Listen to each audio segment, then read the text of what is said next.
नमस्कार, मैं हूं आपके साथ नम्रता शर्मा। 21 जून को दुनिया भर के लोगों ने योग दिवस मनाया। बॉलीवुड सेलिब्रिटीज भी इसमें पीछे नहीं रहे। कई तस्वीरें हमने आपको दिखाई, बॉलीवुड सेलिब्रिटीज ने किस तरीके से योग किया और साथ ही साथ अपने फैंस से भी अपील की। इसी कड़ी में कंगना रनौत का नाम भी शामिल होता है। कंगना रनौत ने भी योग किया और साथ ही साथ अपनी बहन रंगोली चंदेल का एक ऐसा किस्सा साझा किया जिससे बहुत से लोग अब तक अनजान थे। उन्होंने बताया कि रंगोली चंदेल की जिंदगी में योग की क्या अहमियत है और योग ने उनकी बहन की जिंदगी को, उनकी मां की जिंदगी को और उनके पूरे परिवार की जिंदगी को किस तरीके से बदला है। कंगना रनौत ने रंगोली चंदेल, उनके बेटे और पति की एक फोटो साझा की है। इस तस्वीर में रंगोली और उनका परिवार योगासन करता हुआ दिख रहा है। इसके साथ कंगना ने रंगोली के एसिड अटैक से गुजरने के बारे में बताया है। उन्होंने बताया है कि रंगोली कैसे इससे उबर पाई, योग की वजह से। कंगना रनौत लिखती हैं, रंगोली के पास सबसे ज्यादा प्रेरित करने वाली योग की स्टोरी है।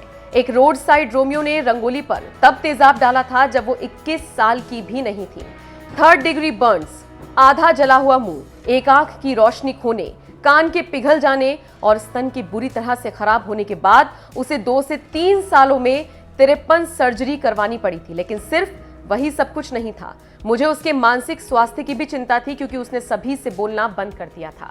कंगना ने आगे ये भी बताया कि चाहे कुछ भी हो जाए, वो बस हर चीज को खाली आंखों से देखती थी। उस समय एक एयरफोर्स अफसर से उसकी सगाई हुई थी और जब उस लड़के को एसिड अटैक के बारे में पता चला, उसने रंगोली का चेहरा देखा तो वो ऐसा भागा कि कभी लौटकर नहीं आया। तब भी रंगोली एक आंसू नहीं रोई, ना ही उसने कुछ बोला। डॉक्टर्स ने कहा कि वो सदमे में है। उन्होंने उसे थेरेपी दी और दवाइयां पर भी रखा, लेकिन कुछ भी काम नहीं आया। कंगना ने आगे बताया कि उस वक्त उनकी उम्र 19 साल थी और वो नहीं जानती थी कि अपनी बहन की मदद कैसे करें। कंगना ने लिखा, मैं उससे किसी भी हाल में बात करना चाहती थी, इसलिए मैं उसे अपने साथ हर जगह लेकर जाने लगी, अपनी योग क्लास में भी।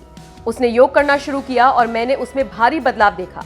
उसने न सिर्फ अपने दर्द को महसूस करना शुरू किया बल्कि मेरे बेकार जोक्स पर हंसना भी शुरू किया, बल्कि उसकी एक आंख की रोशनी भी वापस आ गई। आपको बता दें, बहन की कहानी के साथ साथ कंगना ने अपनी मां के बारे में भी बताया था और उन्होंने ये खुलासा किया था कि कैसे योग ने उनकी मां की जिंदगी को भी बदला है। खैर, योग अलग अलग तरीके से लोगों की जिंदगी में इंपॉर्टेंट है। कंगना रनौत ने अपना किस्सा साझा किया है। आप बताइए, इसको लेकर आप क्या सोचते हैं?